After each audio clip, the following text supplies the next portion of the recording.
Hello, dear students, dear followers. Welcome to Ibrahim NGOM Attitude YouTube channel. I am Mr NGOM. I am your coach today. In today's video, we are going to deal with reformulation. Salut, chers abonnés. Bienvenue sur la chaîne YouTube. Vous êtes avec Mr NGOM.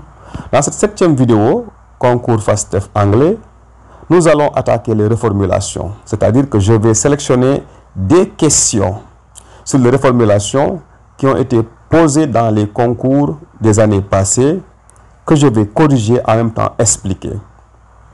Voilà, c'est-à-dire que toutes les questions que je vais choisir aujourd'hui sont des questions qui sont formées avec les negatives et semi-negative expressions telles que hardly, barely, only, not until, no sooner, never, little, rarely. Toutes ces expressions-là sont négatives ou bien semi-négatives. Nous allons voir comment elles se comportent. Voici les questions que j'ai choisies pour vous. Here are some questions I have selected for you. Provide equivalence in meaning for the sentence listed below. Use the prompts given. Reformulez les phrases suivantes en commençant par les expressions proposées. Number 1. As soon as the first case of Ebola was declared, the whole country's medical system went alert. Cette phrase-là en bleu, il faut la réécrire, la reformuler en commençant par no sooner. Number 2. The identity of the Guinean patient was revealed only after he has completely recovered. You start with not only. Number 3. Amadou smashed a window pane and damaged the television too. You start with not only. Number 4. I remembered I had forgotten to buy eggs after I arrived home. Only. I rarely go downtown for shopping. Rarely. Number 6, the last one. In his own country, people knew little about when and how he crossed the Senegalese border.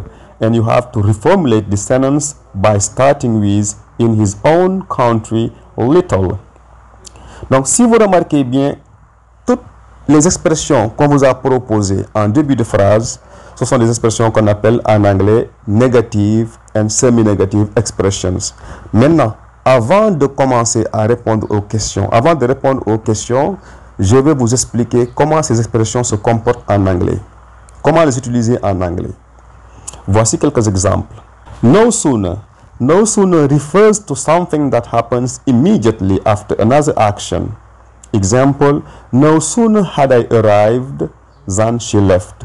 Elles ont quelque chose en commun, ces expressions, c'est que elles signifient à peine, presque pas. Ok? Hardly. Hardly implies that something barely happened. Example, hardly had he finished speaking when the crowd erupted. Never veut dire jamais. Expresses that something has not happened at any time at all. Never have I seen such a sight. Rarely suggests something happens infrequently. Example, rarely does she visit her hometown. Not until.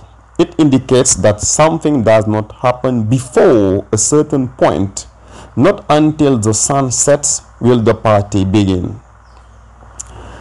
Ces expressions-là, en début de phrase, il faut faire ce qu'on appelle une inversion de l'auxiliaire et du sujet en anglais.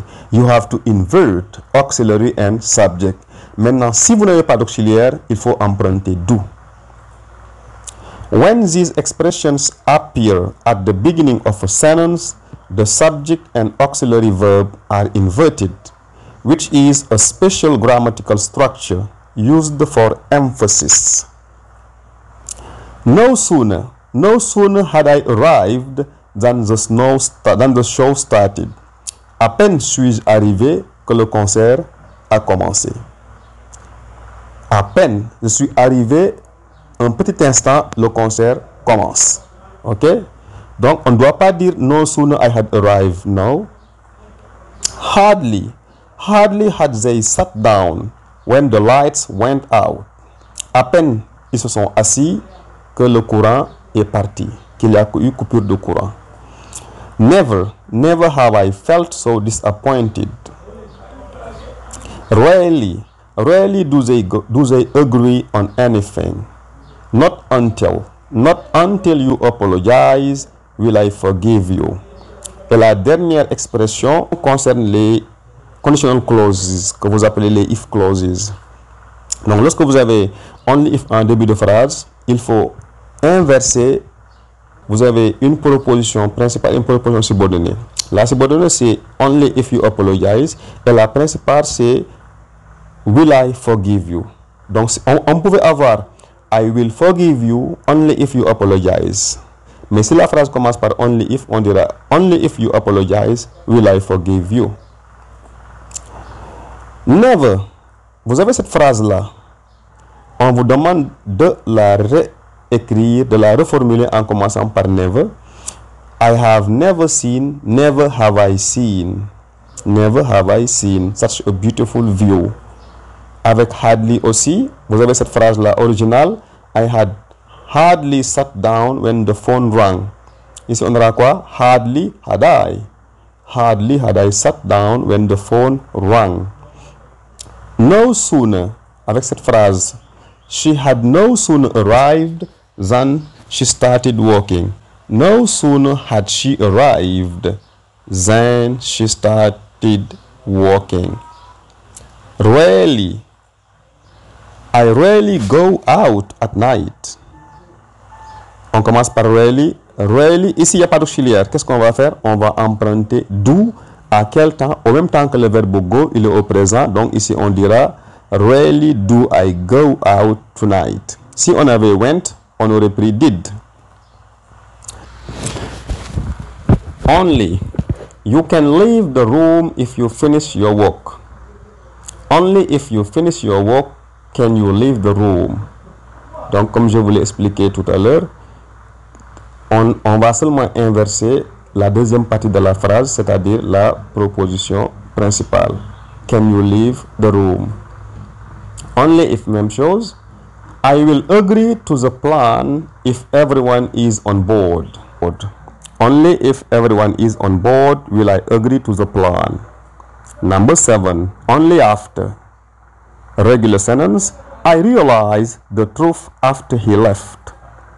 Only after he left did I realize the truth. Little. She knew how much her decision would affect us. Little did she know how much her decision would affect us. Comme vous le voyez, toutes ces expressions en début de phrase ont quelque chose en commun, c'est qu'il y a inversion dans la phrase. Voilà, voici une phrase, une question qui a été posée aux candidats à l'examen au concours d'entrée à la FASTEF des années passées. As soon as the first case of Ebola was declared, the whole country's medical system went alert. On vous demande de commencer par no sooner. Sachant que no sooner est une expression négative, qu'est-ce qu'on va faire? On va inverser auxiliaire sujet. Ça donne quoi? No sooner had the first case of Ebola been declared, the whole country's medical system went alert. Can you see? Number 2, the identity of the Guinean patient was revealed only after he has completely recovered. On commence par not only. Not only was the identity, not only was, ici on a was revealed, not only was the identity of the Guinean patient revealed after he had completely recovered, but, not only but, it was also kept confidential during his treatment. Amadou smashed a window pane and damaged the television too. Not only did Amadou smash a window pane, donc quand on a did, on n'a plus ed. Ici on n'a pas d'auxiliaire, on a emprunté did, mais là did arrive, le smash devient base form, donc il n'y a plus de ed. Le ed a été pris par did. Not only did Amadou smash a window pane, but he also damaged the television. I remembered I had forgotten to buy eggs after I arrived home. Only after I arrived home, Did I? Donc, lorsque vous avez only en début de phrase, on n'inverse pas le premier verbe et sujet. On inverse la deuxième partie de la phrase. Retenez ça aussi. So, not only I arrived. On n'a pas dit on n'a pas dit only after had I arrived. Non, non. On a dit only after I arrived. Jusque-là, c'est normal. Home. Did I remember? C'est la deuxième partie.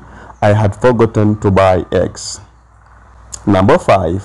I rarely go downtown for shopping. Je vais rarement au centre-ville pour faire mes courses.